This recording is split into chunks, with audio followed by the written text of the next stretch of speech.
Dice mi hermano que la única manera es a través del sufrimiento. Y eso es a lo que yo quería llegar. Por eso yo no lo voy a preguntar, ya dio la respuesta. La fe se fortalece, mis hermanos, en el creyente, en el cristiano. Solamente, escúchenlo bien, que quede bien claro, solamente a través del sufrimiento, de la prueba. Es la única manera, hermanos, de que nuestra fe sea fortalecida y sea resistente. Las cadenas de las que yo les hablo, lo vi en la tele anoche, a las 11 de la noche ya para dormir. Después de que las fabrican, las pasan por fuego y son probadas. Si pasan la prueba, las envían a las Fuerzas Armadas de Estados Unidos para que ellos puedan confiar en esa cadena que efectivamente es resistente para sostener un jeep o gente que va en un helicóptero volando. Tienen que ser probadas. La fe del creyente,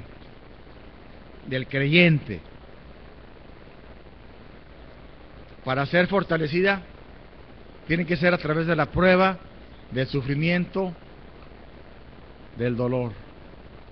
Esa es la paradoja, hermanos, de las tantas paradojas que presenta el cristianismo. ¿Quieres una fe resistente? Viene una prueba. Cuando usted está sufriendo, hermanos, es que está siendo probado, es que está siendo evaluado, porque sigue el siguiente paso, y el siguiente paso, y el siguiente paso. Esta imagen que trae sus expositores me gustó mucho. Yo lo he visto entre las rocas una pequeña planta. Yo soy agrónomo, hermanos, para que la tierra, y mi hermano Aguilar es agrónomo también, para que la tierra pueda, para que la semilla pueda germinar, necesita las condiciones adecuadas en el suelo. Un buen sustrato, una buena tierra, humedad, donde la raíz pueda respirar y crecer. Entre rocas, entre piedras, eso es casi imposible. Sin embargo, se da. Yo he visto en la naturaleza, en los cerros, grietas, donde observo una cactácea, un cactus, todo deforme, hermanos, porque las piedras y las hendiduras le impiden desarrollar su forma normal. Está todo deforme, con sus espinas de defensa y una hermosa flor. Y eso es asombroso. La imagen que nos pone el autor de este material tiene que ver con eso. Un creyente entre rocas, que son los problemas de la vida, los problemas del mundo, que le impiden desarrollarse en forma normal, pero que gracias a la fe y a la fortaleza en el Señor puede incluso florear, porque el síntoma de dar fruto es una flor. Si no hay flor, no hay fruto. Y está esta hermosa plantita en un lugar inhóspito, no el adecuado, floreciendo. Así nos puso Dios a usted y a mí en cada lugar, hermanos, para que llevéis fruto y vuestro fruto permanezca. Bien. Mi hermano Miguel, por favor, la que sigue, adelante. Hermanos, la vida puede ser difícil. Claro, no puede, es difícil. ¿Qué necesitamos para esa vida? Una fe resistente. Ya les dije, ¿cómo se puede resistir? ¿Cómo se puede hacer una fe resistente? A través de la prueba, del sufrimiento, del dolor. Hermanos, así le plujo a Dios. Ese es el método de Dios. El que hace las cadenas descubrió que es a través del fuego como esa cadena se va a hacer fuerte, y lo hace. La siguiente, hermano, por favor.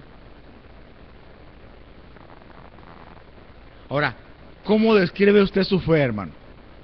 3 respuestas. A ver, alguien que quiera compartirlo.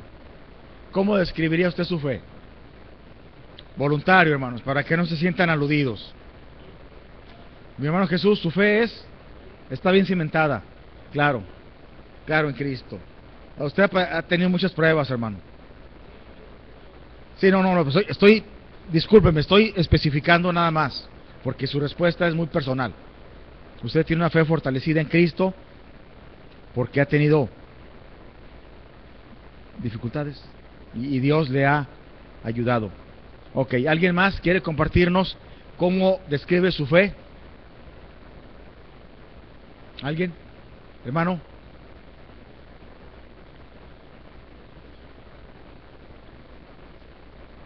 ¿Como un pasaporte al cielo?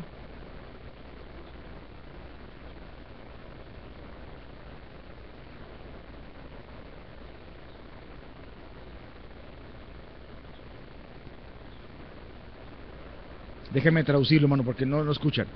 Está hablando de que el bautismo es un pasaporte al cielo, que si no hemos entendido el bautismo, que es una nueva vida. Sí.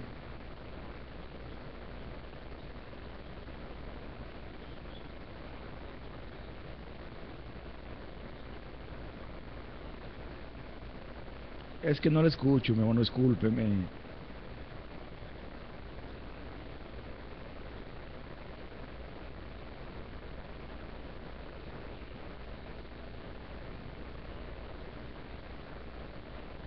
La fe es lo único que nos lleva al cielo. Ok.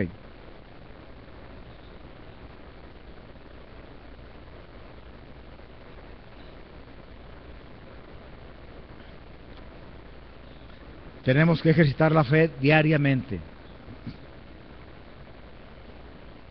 Y sin disciplina es imposible mantener la fe.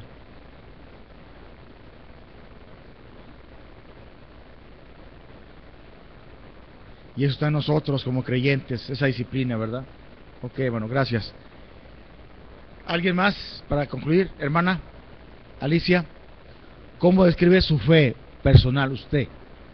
Confianza, seguridad en el amor de Dios en su vida. Ok. Sí, mi hermano, atrás.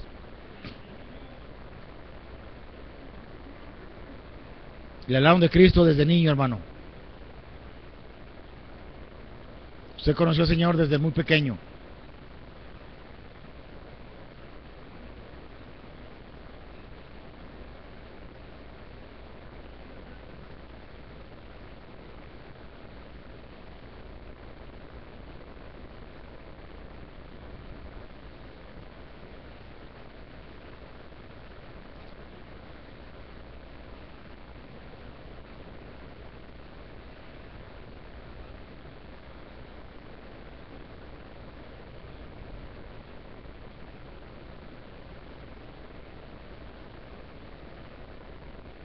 Dios le bendiga, mi hermano. Dios le bendiga mucho. Cada quien, hermanos. Pero sabe una cosa, nadie conoce su fe, en realidad. Estamos en introducción todavía, ¿eh? Usted la va a conocer, hermanos, hasta que venga la prueba. No, pues esta cosa no, hermano Miguel. Ok, quizás sea fácil para muchos tener fe. Miren, cuando uno es niño, no tiene problemas, o no sabe de problemas. Por eso lo más maravilloso que le puede ocurrir a una persona es conocer a Jesús siendo niño. Eso es fabuloso. Eso sería el ideal. Pero también, cuando viene en la juventud, que fue mi caso, arrancando con las cosas malas del mundo, también es fabuloso. Y también en la edad madura, y cuando una persona es grande también, o sea, siempre va a ser maravilloso el llegar a Cristo al corazón. Pero para muchos quizás sea más fácil que para otros. Y vuelvo al ejemplo del niño, porque el niño lo acepta porque él no sabe de problemas, ni razona las consecuencias de su fe. Cuando uno es grande, dice, me van a echar bulla, me va a dejar mi familia, voy a tener problemas, porque es la realidad. Así me pasó a mí y les ha pasado a muchos de ustedes. Y para muchos eso les obstaculiza creer más fácilmente. Sin embargo, la siguiente, hermano, para muchos les cuesta confiar. Es como cuando alguien se va a casar. Cuando es joven no la piensa y se casa. Ya a los 30 años, 35 ya hace cálculos, ya saca su calculador y dice no me conviene. Y es lo que está pasando en nuestros días en México. Ya no se quieren casar los muchachos. En la etapa de ustedes se casaban muy jóvenes, 16, 17 años. Conmigo como los 20, 25. Ahorita se pasan los 30 y casi no se quieren casar. Es algo similar, hermanos. Lo analizan, lo cuestionan, lo ponen en balanza. Aquí con mi mamá no pago renta, no pago luz, y lo que me gano es para mí solo. Y si me caso, tengo que salirme, pagar renta. Yo no pensé eso cuando me casé. Y quizás muchos de ustedes ni lo pensaron. A lo mejor sí, a lo mejor no. Pero es a lo que voy. Así es la fe. Para muchos les es bien fácil. Acepto a Cristo. Y para otros empiezan a calcular. Sea como sea, hermanos, Él está tocando. Y Él espera. Él espera. Y cuando Él llega, es el momento oportuno, Con nadie llegó tarde. O sea, el Señor jamás llega tarde. Con el que llegó en la niñez, Él sabe por qué. Con el que llegó en cualquier etapa de la vida, Él jamás se equivocó, ni llegó tarde. Él nunca llega tarde a nada. La siguiente, hermano, por favor.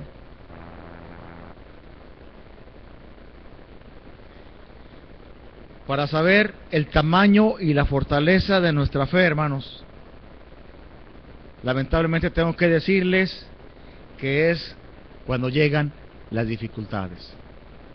Nada más, es cuando podemos darnos cuenta. A todos se nos prueba esa fe. Y en algunos casos, que yo sé que no es la mayoría, pero ocurre, esa fe se afecta mucho. Yo tengo un sobrinito que falleció hace casi un año, aquí estuvo al frente, oramos por él, Andresito, le dio cáncer, duró 3 años, a los 12 diagnosticaron, a los 15 murió. Muchos de ustedes, gracias, oraron mucho por él, muchos. Yo sé y él lo supo, porque hubo 2 hermanitas que yo amo mucho de aquí, la esposa del doctor Gonzalo y la esposa, mi hermana Murga, fueron con él a su casa, lo llevaron al cine, socializaron mucho con él, y Dios les tenga en cuenta ese favor con mi sobrinito. Le hablaron de Cristo, mujeres adultas, grandes, con un pequeñito, eso le llegó a él. Hermanos, una hermana de él se entregó al Señor en un pueblo, un ejido. Cuando mi sobrinito muere, mi sobrinita se alejó de Dios.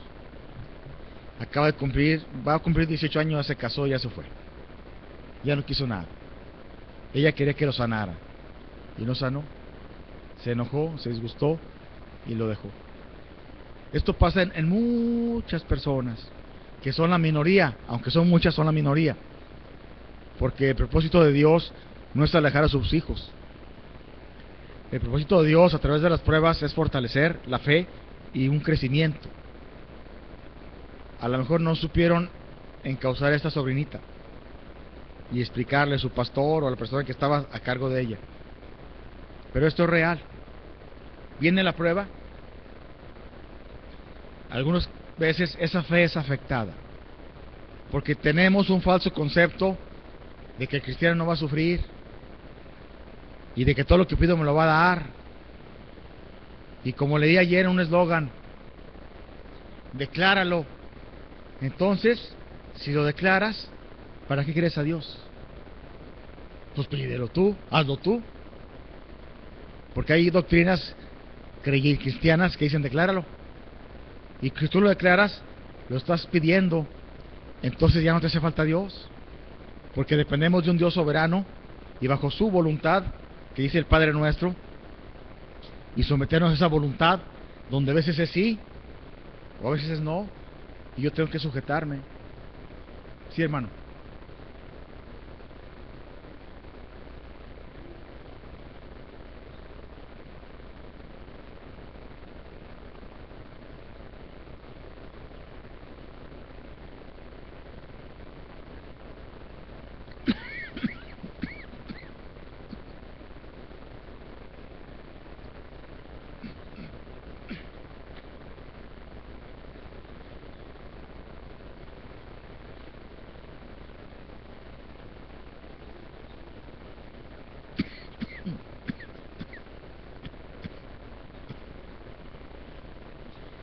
Dice mi hermano que lo que él ha ayudado a crecer y fortalecer su fe es el testimonio de ustedes como cristianos, de todos.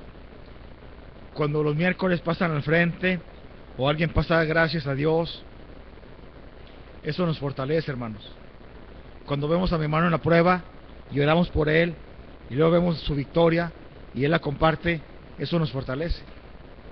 Sin duda, somos un cuerpo y nos duele y nos dolemos y crecemos. La siguiente, hermano, por favor.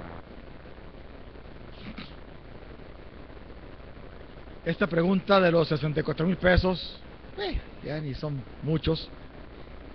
¿Cómo podemos mantener una fe que sea resistente? Una fe en que pase lo que pase, soportemos los altibajos de la vida. ¿Cómo, hermanos? ¿Cómo?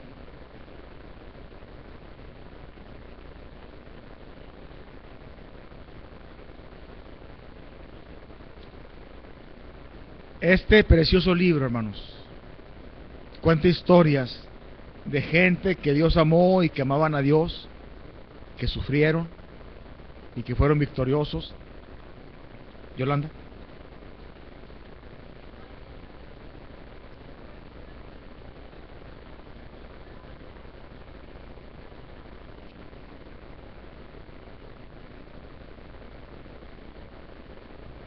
La siguiente, hermano, por favor.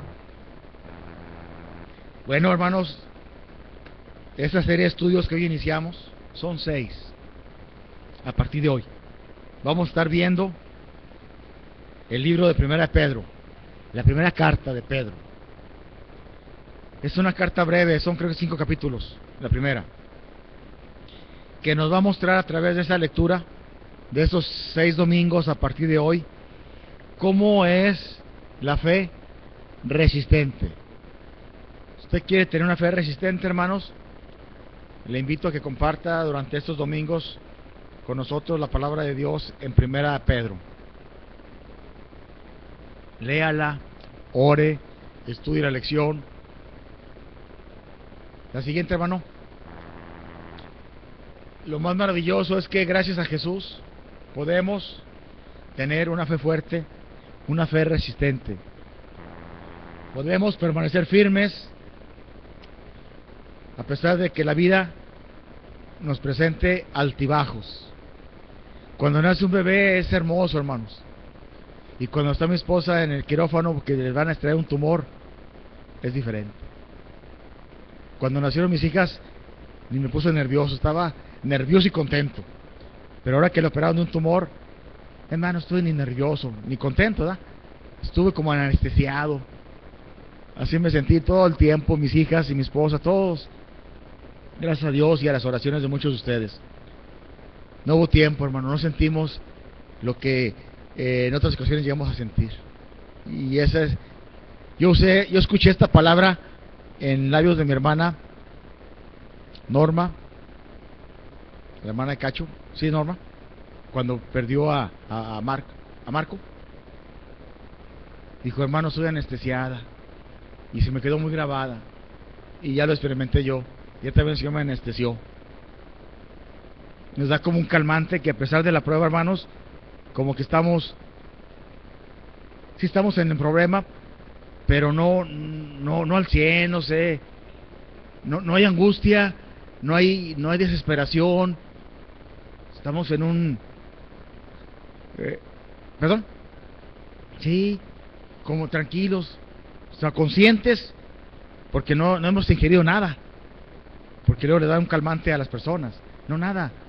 Es de Dios, porque siente una paz. Bien, entramos a la lección. Por favor, mi hermano. Hoy vamos a estar viendo una fe enfocada. Y está una ancianita rusa que está leyendo su Biblia, pero no trae lentes. Sin lentes, yo ya no puedo leer la Biblia sin lentes. No enfoco. Y si no enfoco, no entiendo. Ni puedo dar malas palabras para que mi cerebro lo pueda entender. Necesito con qué enfocarlo. Nuestra fe tiene que estar enfocada, hermanos, en Jesús. El problema de muchos de nosotros es que no está enfocada. Tenemos fe, hemos creído, y a veces la desenfocamos y no apreciamos ni vemos el detalle. Tenemos que enfocarla, acomodarla a tal punto que me quede claro y lo pueda percibir con mi sentido de la vista, entre al cerebro la imagen y lo pueda entender. Eso es enfocar. La clase de hoy es una fe enfocada. La siguiente, hermano, por favor. ¿Cuál es el asunto? ¿Cuántos han ido con un optometrista? Pues casi todos los que estamos aquí, porque estamos en una clase de adultos. Si voy con los jóvenes o los niños, a lo mejor también algunos, ¿no? Pero aquí casi la gran mayoría. Los que no, yo mero van a ir, porque me dijo el doctor que después de los 40 se acaba la garantía. Yo fui como a los 47, 48. Aguanté un poquillo más, pero ya no pude más. Y otros van a ir antes o otros van después. Conozco personas mayores que siguen ensartando agujas sin lentes. Pero lejos no ven bien. De cerquitas ven muy bien, pero lejos no. Hay gente así. Cada quien, ¿no?, tiene su formación particular. Sin embargo, nuestra fe se debe enfocar en una esperanza segura. Y esa esperanza segura es segura, hermanos, porque está afincada en la resurrección de Jesús. Por eso es segura. Si Jesús no hubiera resucitado, dice Pablo,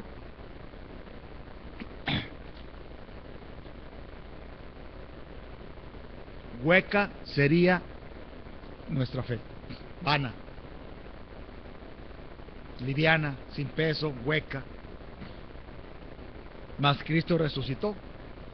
Ahora que estuve fuera de la ciudad, hermanos, que Dios nos permitió salir una semana, me llevé un libro que estuve leyendo del Dr. McDowell, que se llama Evidencia que exige un veredicto. Es un libro interesantísimo, grueso, ya está el número 2.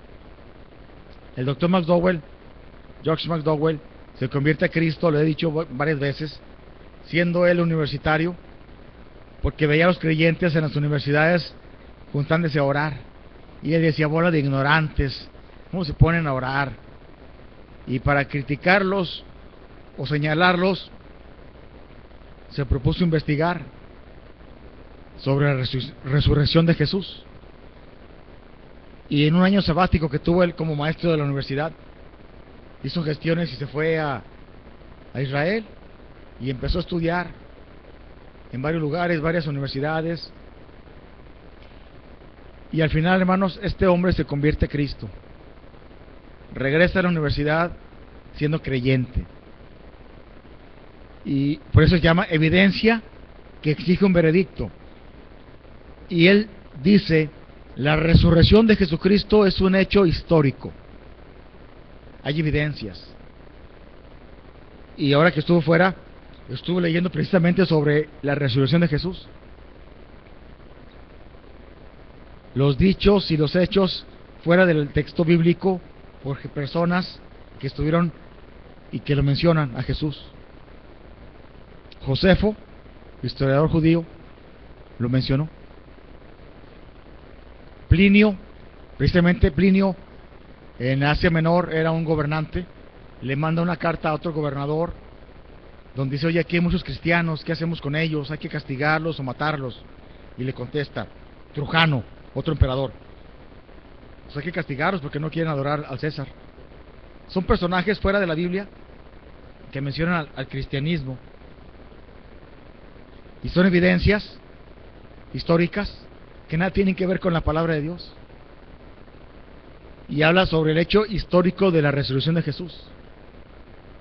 Es un hecho histórico, hermanos, no necesita ser comprobado en el sentido de que es difícil de creer. Es un hecho histórico, como la toma de Puebla, la batalla del 5 de mayo es un hecho histórico. Yo puedo decir que no existió, pero hay historia que lo refleja.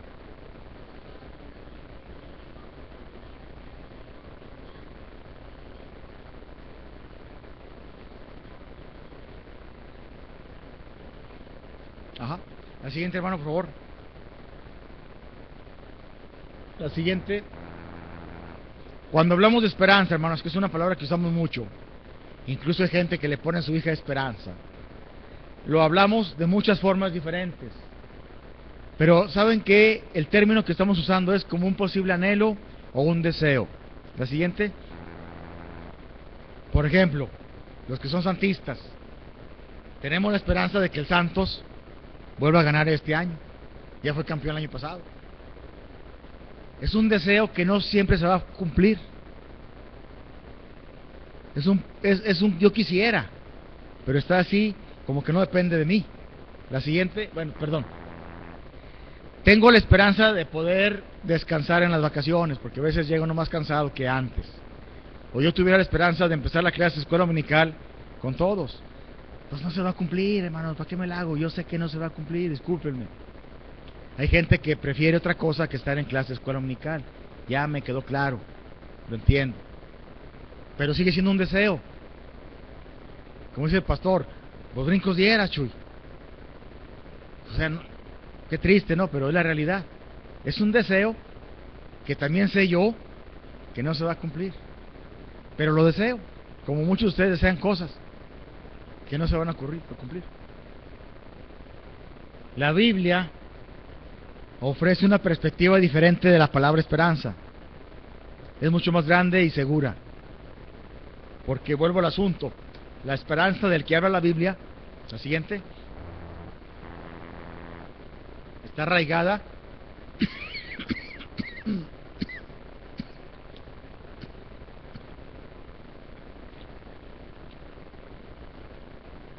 en la misma base que la fe bíblica en Jesucristo. La esperanza bíblica, hermanos, es una esperanza diferente. Significa confianza. Es decir, no hay elemento de duda. La esperanza, la siguiente, la esperanza que nosotros podamos desear, yo espero que llueva, espero y te recuperes pronto, espero y verte pronto con tu familia en la iglesia. Son deseos nada más, que no siempre, la gran mayoría de las veces, queda en un sueño o en un buen deseo que no se va a cumplir. Esa es la realidad. El mundo que nos toca vivir basa la esperanza en lo material, hermanos. Cualquier comentario tiene que ver con la belleza física, la salud, el dinero. Y estamos bombardeados por un materialismo tremendo. La esperanza bíblica debemos de entender a los creyentes como algo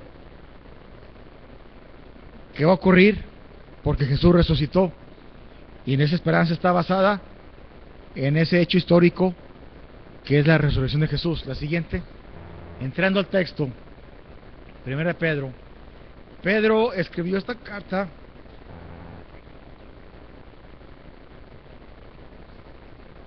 a los creyentes dispersos por Asia Menor. Ustedes recuerdan cuando Jesús les prometió a los discípulos: y me seréis testigos, bueno, Hechos 1, pero recibiréis poder cuando haya venido sobre vosotros el Espíritu Santo. Y, ¿qué sigue? Cuando reciben el poder, y me seréis testigos en Jerusalén, Judea, Samaria y hasta lo último de la tierra. Viene el Espíritu Santo de Pentecostés, Hechos 2, no se mueven. son testigos, vamos, en Jerusalén, no se mueven. Pasa 3, 4, 5, 6, 7, se mencionan diáconos, nada, nada. Es que no escucharon, no recuerdan que era Jerusalén, Judea, Samaria. No se mueven. Dios tiene que provocar una persecución. Y Hechos 8, la muerte de Esteban. Y empieza la gente creyente, sale despavorida de Jerusalén, huyendo y perseguidos, hermanos. El cristiano de tiempos de Jesús, después de su ascensión, tenía 3 enemigos, hermanos. Los enemigos número 1 eran los judíos, porque la iglesia comienza con los judíos, y los judaizantes son sus enemigos número 1. Número 2, la familia. La familia del cristiano en tiempos de la iglesia primitiva era su segundo enemigo. Y número 3, Roma. Tenía 3 enemigos que enfrentar: judíos, mi familia y Roma.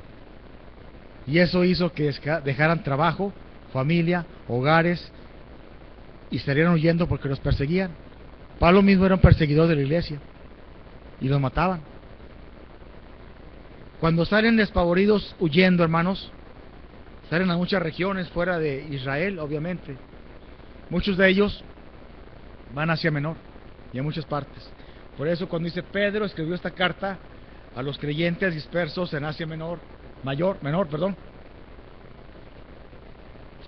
muchos de ellos judíos que salen huyendo, y muchos otros que eran gentiles que se habían convertido a Cristo. Pedro conocía las circunstancias que vivían esos creyentes y escribe esta carta, hermanos, para animarles a permanecer en su fe, aún en medio de las dificultades que atravesaban. La siguiente, por favor, hermano. Acá de este lado está Israel, hermanos, la casa de los judíos. Al oír, vienen para acá muchos. Asia Menor la compone Galacia, Capadocia, Bitinia, Ponto, Sicilia, Panfilia. Esta es Asia Menor, lo que ahora es Turquía. Aquí están las 7 iglesias del Apocalipsis. Galacia no es una ciudad, es una región. Cuando escribe a los Gálatas, es como si escribiera la carta a los laguneros: San Pedro, Matamoros, Viesca, Torreón, Lerdo, Gómez Palacio. Esos son los laguneros. Galacia no es una ciudad que se llama Galacia, es una región que está en Asia Menor, que la compone. Galacia es esta región, Capadocia, Cilicia, Bitinia, Ponto, Panfilia. Esta es la región de Asia Menor, a donde Pedro escribe la carta. Esta carta que escribe él con apoyo de Silas, que era una especie como de ¿cómo llamémosle? Secretario, escribano, la escribe, la dobla, y alguien va. Hay una Biblia que menciona la ruta, donde llegó la primera carta. Los que la leen sacan copia de la carta y la siguen pasando, hermanos. Así era. Cartas breves.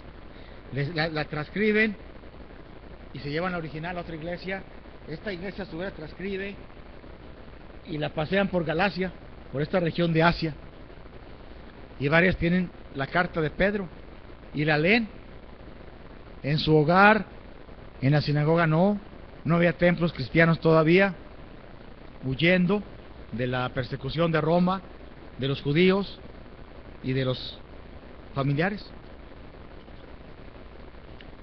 Esa carta es la que vamos a estar usando esta mañana y esos 6 domingos a partir de hoy, la siguiente. ¿Qué situación tiende a usted a ponerle nervioso, hermanos?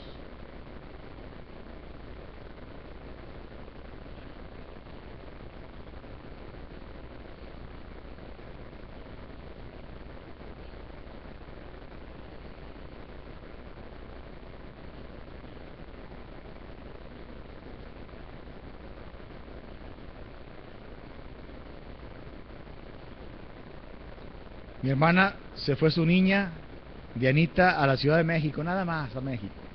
Chiquita, 17 años, ¿o cuántos tiene? 19, bueno, 18. Vivir sola ya. Eso le puso nerviosa. ¿Qué otras situaciones les puso nerviosos a ustedes o les pone nerviosos?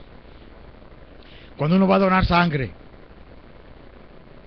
Eso es simple, sí, pero ¿qué tal si me dicen que tengo algo? Cuando a alguien le van a hacer un estudio para ver si es benigno o maligno. Hay muchas razones, hermanos. Hermano. Eso es natural, normal, y somos cristianos, somos hijos de Dios y vamos al cielo. Sí, eso es una gran realidad, es una gran verdad, pero también nos ponemos nerviosos. ¿Algo más? ¿Alguien más? Su propia ignorancia le pone nervioso.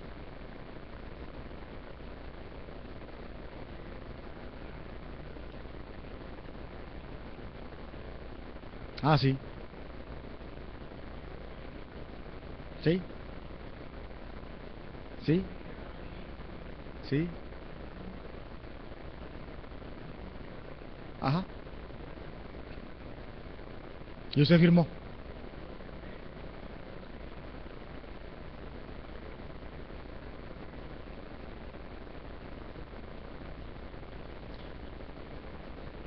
Ok. Mi hermano, cuando operaron a mi hermana Alicia, firmó un documento ante los médicos donde les exoneraba de cualquier culpa. Casi es eso. Si algo pasaba o quedaba ahí, él no tenía ningún elemento para acusarlos. Ok, hermanos, hay estos ejemplos y muchos más. La siguiente.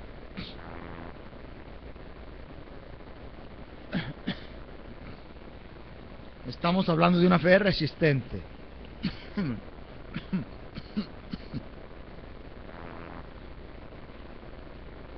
Nuestra fe debe estar enfocada en una fe,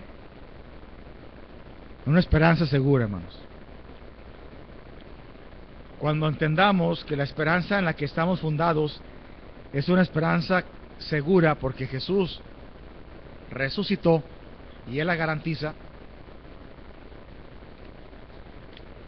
y estemos conscientes de ellos, pudiéramos, hermanos, entenderlo y descansar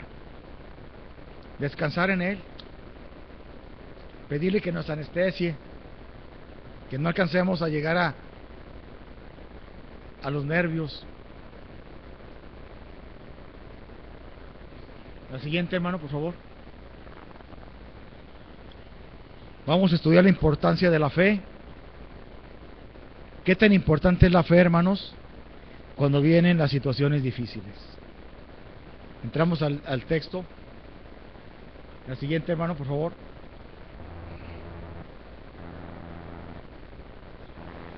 El versículo 3 es una doxología, hermanos. Es una exaltación a Dios. Dice Pedro, Pedro empieza en el versículo 1, a los expatriados, Pedro, apóstol de Jesucristo, a los expatriados, y dice de dónde, pasa a vosotros. Y luego ya entra, bendito, exaltando, bendiciendo, el Dios y Padre de nuestro Señor Jesucristo, que según su grande misericordia. ¿Qué es misericordia, hermanos? Antes de continuar, misericordia es ver que alguien merece un castigo por lo que hizo y no dárselo. Eso es misericordia. Y eso lo tiene siempre alguien que está arriba. Yo espero misericordia de alguien que está arriba de mí. Un juez, un magistrado, una persona que está por encima de mí. Yo merezco un castigo porque lo que hice lo merece, pero Él no me lo da. Eso es misericordia. Dice, bendito el Dios y Padre de nuestro Señor Jesucristo, que según su grande misericordia nos hizo renacer. Ya habíamos nacido una vez. ¿Se acuerdan de Nicodemo? Dice Jesús, es necesario nacer de nuevo. Si ya nací, sí, pero para entrar al reino de Dios tienes que nacer de nuevo. Y la ignorancia de Nicodemo, ¿cómo puede un hombre grande, maduro, volver a nacer? Es imposible. Bueno, es que Jesús se refiere al aspecto espiritual.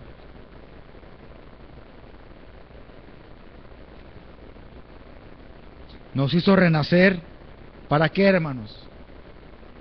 Para una esperanza viva. ¿Qué es la esperanza viva? Tenemos que entender qué es esperanza viva.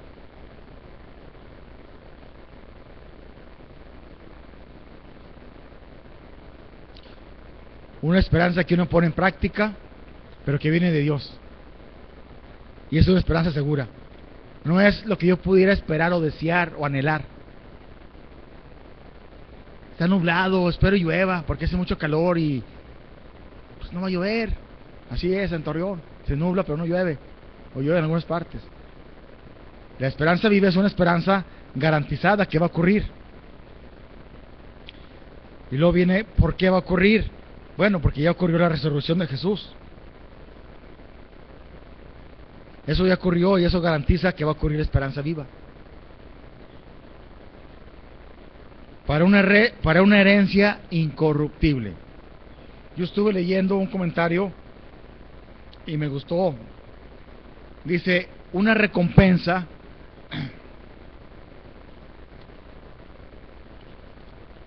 hablando de la diferencia de una herencia y una recompensa. Una recompensa se le otorga a alguien que hizo algo para merecerlo. Es una recompensa. El que denuncia al Chapo le van a dar 60 millones de pesos. Pero tiene que denunciarlo. Para que dice, ¿cómo dice? Que dé datos fidedignos y certeros para poderlo recapturar. Si yo digo, pasó por aquí por la Morelos, no me la van a dar. Entonces, tiene que ser fidedigna y que logre el objetivo. Pero tengo que ganármela. Es una recompensa. Algo que tú haces para obtener la recompensa. Y una herencia, hermanos, usted no tiene que hacer nada. La herencia se da por un estado, por una relación que hay. Nada más. Por eso es legal. Y no sé, mi hermano abogado, hasta qué punto. Si alguien muere intestado y tiene muchos hijos, todos los hijos legítimos, derechos, puedan reclamar parte de la herencia, aunque el papá no les haya dejado nada. Así es. Es correcto. ¿Por qué? Porque la herencia se da por la relación que existe, nada más. Usted es hijo de Dios, yo soy hijo de Dios. Tenemos el privilegio de participar de esa herencia por la pura relación. Yo no tengo que hacer nada, hermanos. Cuando Jesucristo habla de talentos y recompensas y coronas, eso es una recompensa por lo que usted y yo podamos hacer por el Evangelio como hijos de Dios. Pero la herencia la tenemos ganada por la relación de ser hijos de Dios, nada más. Y esto me gustó, porque no necesito hacer nada. Sí, hermano.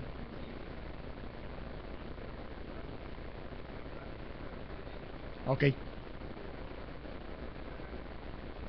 Gracias, hermano. Sí es cierto. Yo recuerdo cuando Obama le perdonó la vida a un condenado a muerte. ¿Saben que el condenado a muerte no lo aceptó? No sé cuántos se enteraron. Y gracias, mi hermano Jesús, porque lo que usted acaba de decir es una gran verdad. Si yo no acepto a Cristo, hermanos, yo estoy negando esa herencia.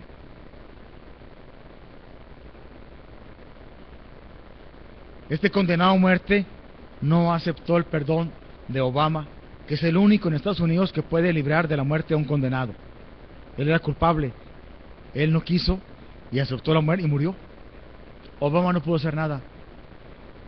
Dios ofrece una herencia, pero si no la quieres, él no puede hacer nada. Que el Dios Todopoderoso no puede hacer nada. Por eso tenemos que hacer algo nosotros: recibirle por fe, creerle, aceptarle. Entonces, si puedo yo hacer, tengo que hacer algo. Para una herencia, la herencia que los judíos tuvieron en su tiempo era la tierra prometida, hermanos. Y muchos de ellos no llegaron, vagaron 40 años en el desierto. Y Josué les entregó la tierra. Entraron, la poseyeron, pero les costó. Tuvieron que echar fuera a los que estaban ahí. Pero ellos buscaban la tierra prometida y le recibieron. Nosotros no buscamos una tierra prometida, porque la herencia que Él nos ofrece no está aquí en la tierra. Dice que nuestra herencia es incorruptible. La herencia de los judíos se corrompió. ¿Qué es incorruptible, hermanos? No se puede contaminar. Es incorruptible. Es, bueno,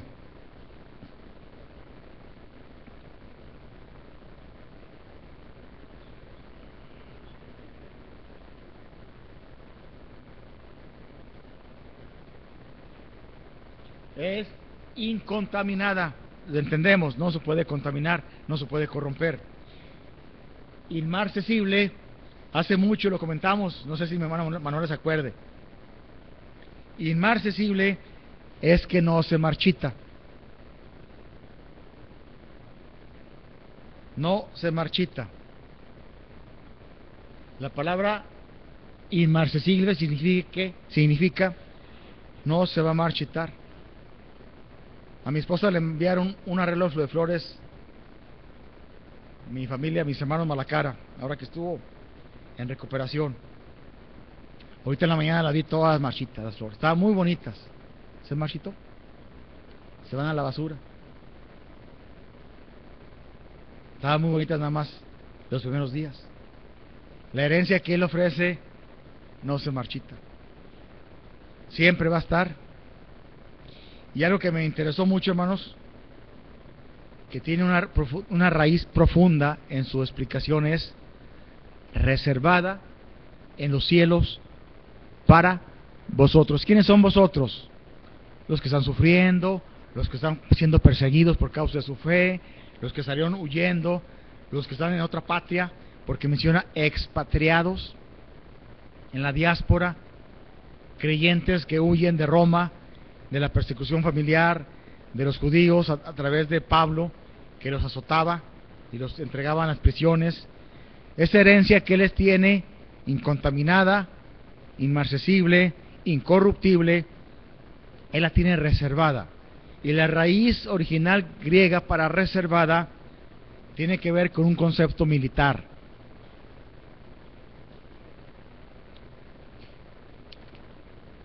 Dice, es una área resguardada por soldados, donde nadie puede entrar. Ese es el término de la raíz reservada en la Biblia, en el griego. Es un término militar. Cubierta, protegida en los cielos por Dios. O sea, esa herencia, hermanos, no te la pueden hacer de agua. Ni puede haber un chanchullo entre 2 o 3 malos abogados o jueces corruptos que pudieran cambiar o modificar, y caray, eso te tocaba, pero no te tocó más que esto, por un mal juego, una mala aplicación del aspecto legal, o un soborno, una contaminación, una corrupción que se da y se ha dado. No, eso lo tiene reservado y protegido Dios. Usted reserva un boleto para un viaje de aquí a tantas fechas. Si el boleto lo pierde, lo extravía, se le rompe, quizás le respeten, quizás no. Esta reserva que Dios tiene para nosotros no se va a perder. Su lugar está ahí. Está reservado para fulano tal, para el día que esté en mi presencia. Nadie te lo va a ganar. La siguiente, hermano, por favor. Ya vimos esperanza viva, la siguiente. A través de Jesús se puede obtener. ¿Qué más nos da esta esperanza viva, hermanos? Ustedes lo tienen en su lección. La resurrección de Jesús no solo derrotó la consecuencia principal del mal, que es la muerte. Cuando Jesús resucita, que dice Pablo, ¿dónde está, oh muerte, tu aguijón? ¿Dónde, oh sepulcros, tu victoria? Se acabó. Hay un canto muy hermoso, dice, Cristo la tumba venció y con gran poder resucitó. Del sepulcro y muerte Cristo es vencedor, vive para siempre nuestro Salvador. Cuando Él resucita, hermanos, el principal enemigo, que era la muerte, fue vencido. No hay muerte. Y con la muerte viene el mal, que la resurrección de Jesús garantiza el fin del mal, quizás no en este momento porque lo estamos padeciendo, pero al final va a ser juzgado y va a terminar. Otra, mi hermano, por favor. Pedro señala que esa herencia que Él nos tiene en Jesús es una certeza. Nadie nos la puede quitar, ni siquiera, hermanos, cuando estamos viviendo tiempos malos, porque es inmarcesible, incorruptible, no se contamina y está reservada. Dios nos la reservó y está en los cielos y nadie nos la puede quitar.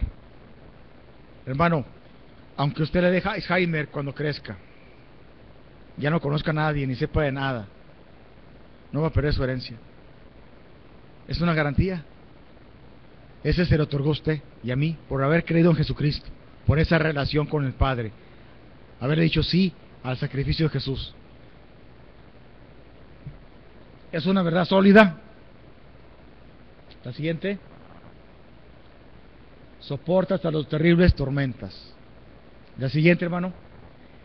Gracias a que podemos tener la certeza de la victoria en Cristo sobre la muerte, también sin duda alguna tenemos la seguridad de su poder sobre toda clase de dolor o tristeza. Alguien ha dicho que la tristeza más fuerte que pueda recibir una persona es perder un hijo. Yo estuve leyendo una encuesta donde dice que no es así. Dice, la tristeza más grande que hay es que un niño pierda a sus dos papás. Eso es lo más difícil que le puede ocurrir a una persona en dolor. Que un niño pierda a sus papás, a los dos. Eso es lo más fuerte que puede haber en dolor.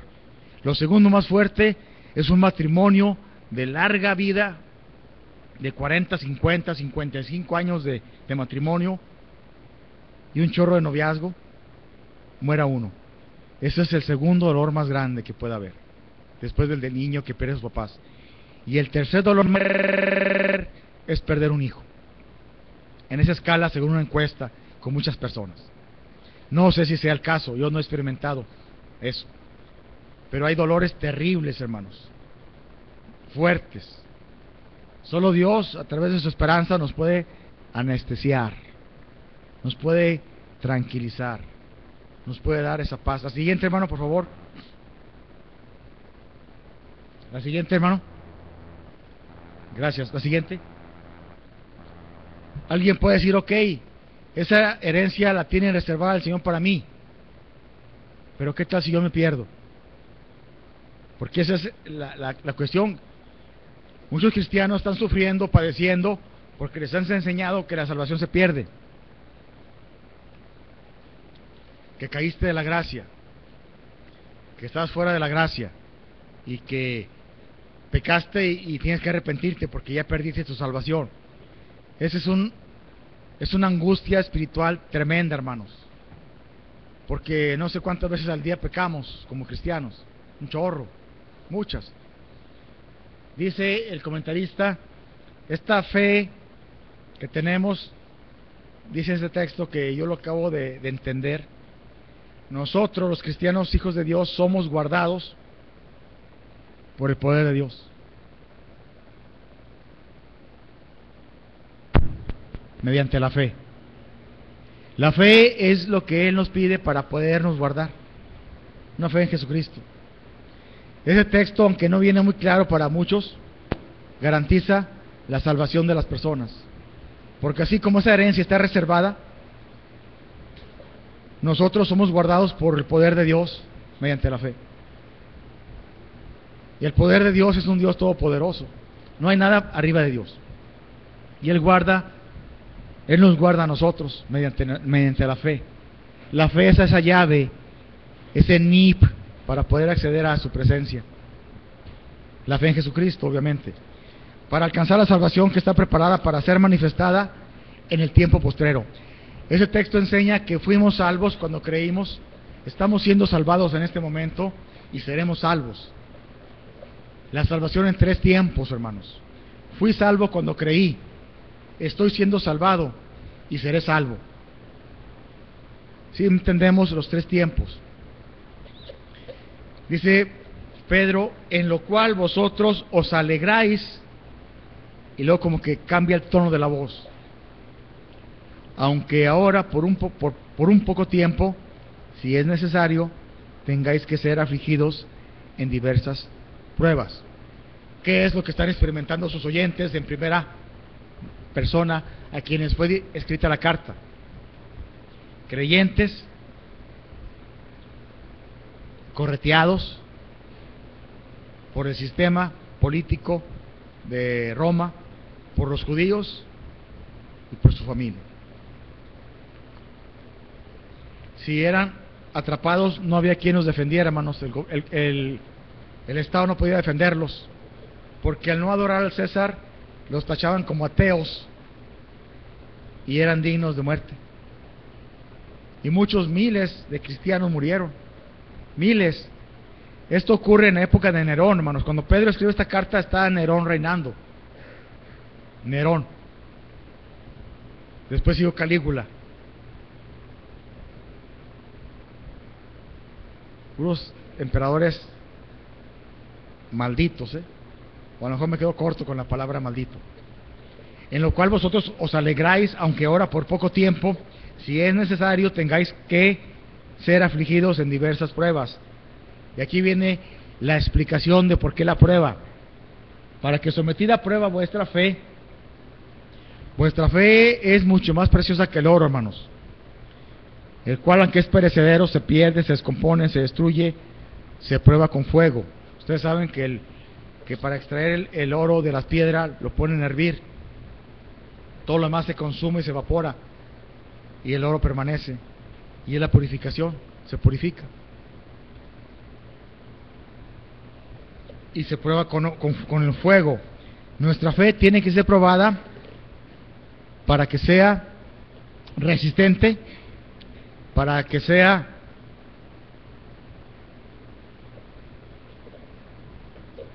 perfeccionada y para que sea para la alabanza de Dios. En la introducción les mencioné, hermanos, que el creyente necesita una fe resistente, y la única forma de hacer una fe resistente es a través de las pruebas y el dolor. Usted no puede crecer si no experimenta la prueba y el dolor. Y no lo digo yo, lo dice la Biblia, lo dice la palabra de Dios, y lo dice la vida de muchos cristianos fortalecidos a través de las pruebas. Las bendiciones traen mucho gozo, pero la prueba trae crecimiento en la fe. Y es para acrecentar nuestra fe, para purificar nuestra fe, para alabanza, gloria y honra cuando se ha manifestado Jesús. La siguiente, hermano. Esto viene en su expositor. La siguiente. La protección y el poder de Dios pueden ser un tema delicado para quienes han sufrido, están acongojados por circunstancias difíciles. Hermanos, debemos entender que el creyente tiene que ser probado. Ese es un hecho, es una realidad, porque es la única forma de que su fe sea fortalecida. No hay otro método. Tiene que ser a través de la prueba.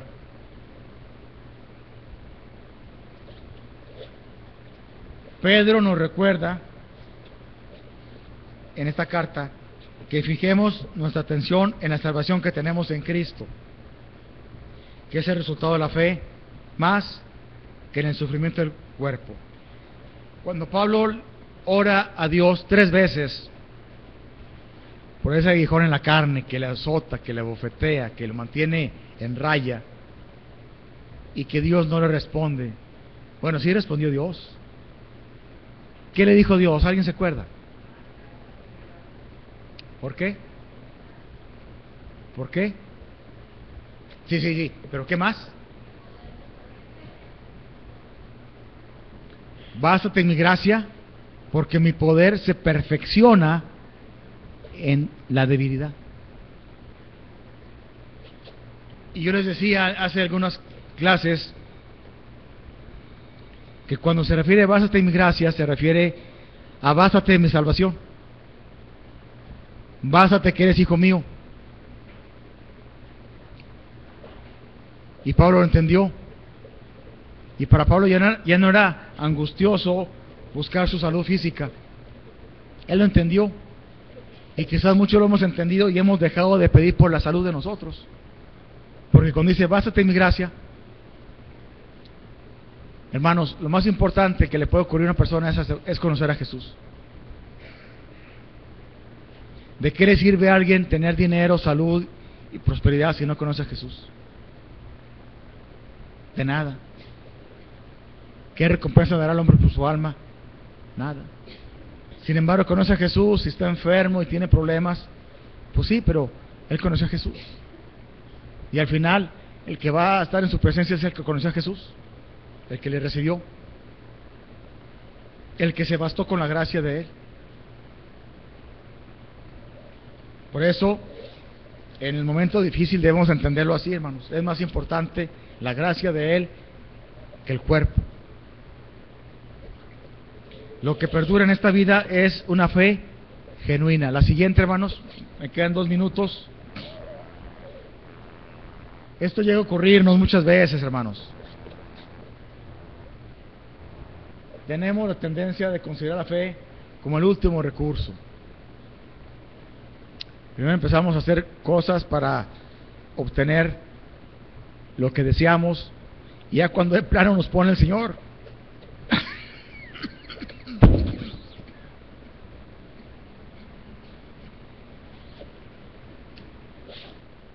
contra la pared, ahora sí recurrimos a Él. Deberemos entender, hermanos, que lo más importante primero es acudir a Él. Antes, o en el momento, o después, siempre acudir a Él. Esto se requiere disciplina, hermanos. Requiere una confianza. Por eso, tal vez ahora no entendamos el sufrimiento que estemos padeciendo, pero cuando Jesús regrese, veremos todo por claridad. La siguiente, hermanos, que viene a ser ya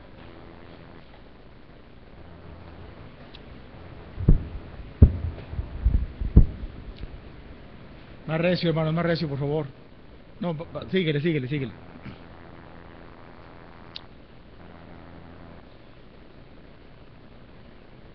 Dice Pedro, haciendo referencia a Jesucristo, hermanos, a quien amáis sin haberle visto, en quien creyendo, aunque ahora no le veáis, os alegráis con gozo inefable y glorioso, obteniendo el fin de vuestra fe, que es la salvación de vuestras almas. Por tanto, ceñid los lomos de vuestro entendimiento, sed sobrios y esperad por completo en la gracia que os traerá cuando Jesucristo sea manifestado.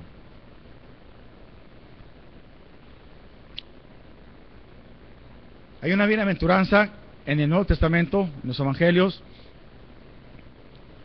Dice, más bienaventurados sois aquellos que sin haberle visto creyeron. ¿Quién dijo esta palabra, hermano Castillo? Pastor, ¿quién dijo esta palabra en el Nuevo Testamento, en los Evangelios? Más bienaventurados son ellos que sin haber visto creyeron. Voy con Tomás, con la duda de Tomás. Creíste. Jesús lo dijo.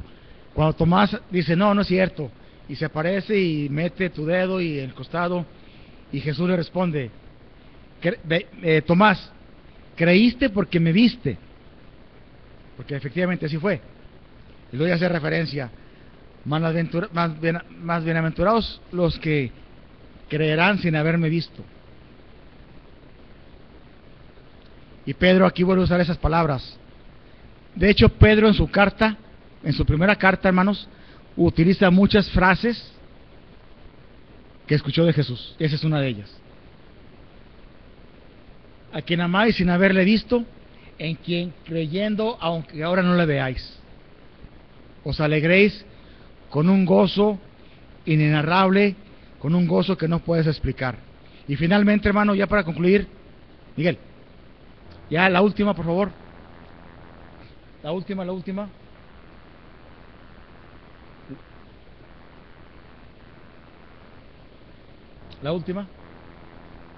última. Ay, mero.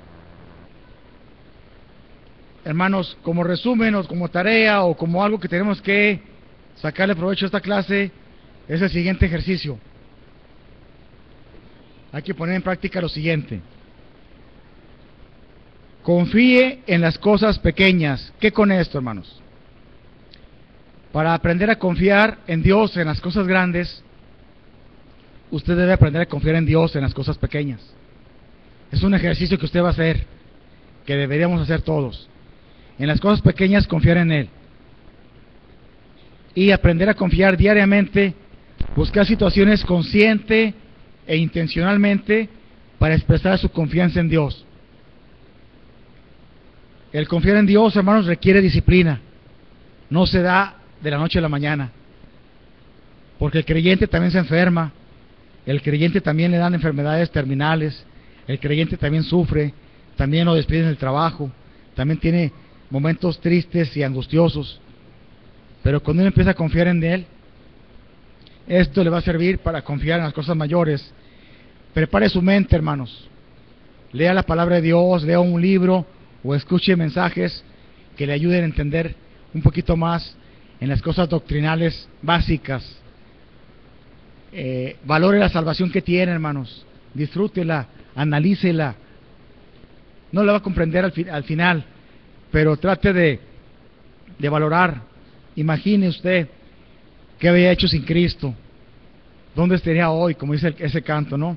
Y finalmente, hermanos, la mejor terapia que puede tener el creyente, Miguel, ya el último, por favor, ya para terminar. La mejor terapia, hermanos, que puede tener un creyente en cualquier situación, en cualquiera, es esta. Si está enfermo, si está angustiado, está deprimido, si está triste, si está sufriendo, como quiera que esté, hermanos, la mejor terapia como hijo de Dios que usted puede tener es proclamar el Evangelio. Experimente, hermanos. Usted puede estar llorando y sufriendo y tiene razón, pero hay gente sin esperanza a sus lados que de plano no tiene nada, que necesita que usted le hable del Señor. Si usted se preocupa y le habla a alguien en necesidad y sin esperanza, su situación de dolor, de angustia, de tristeza, de desesperación, lo que usted tenga, le va a pasar, hermanos, se le va a pasar. Es algo asombroso, porque usted va a entrar a una situación de mayor peso al mencionar a Jesús a una persona que no lo tiene. Y si esa persona acepta a Cristo, olvídese, hermanos. Hagan de cuenta que le ponen en su vena bedoyecta o vitamina B. Es lo más fabuloso que le puede pasar a un hombre, hablar de Cristo a alguien y que ese alguien conozca a Jesús. Es una retroalimentación, es fabuloso, hermanos. Es una terapia, hágalo. Finalmente vamos a orar, hermanos. Gracias por su comprensión. Mi buen Dios y Padre Celestial, gracias te damos por esta nueva serie de estudios que tienen que ver con una fe resistente, que tienen que ver con el andar diario en momentos difíciles, con las pruebas, las situaciones que enfrentamos, que estamos enfrentando, que enfrentaremos. Bendice a tu iglesia, a tu pueblo, mi Dios, bendice a mis hermanos que están sufriendo, que están padeciendo, que tienen en su vida situaciones difíciles. Fortaléceles, anímales, permite que esta lección, que esta clase les haya servido de algo, que al final tu Espíritu Santo use las palabras y nos convenza, nos apoye, nos enseñe. Bendice a nuestro pastor, bendice a su familia. Gracias por esta mañana, Señor, por este día. A ti la honra y la gloria en Jesús. Amén.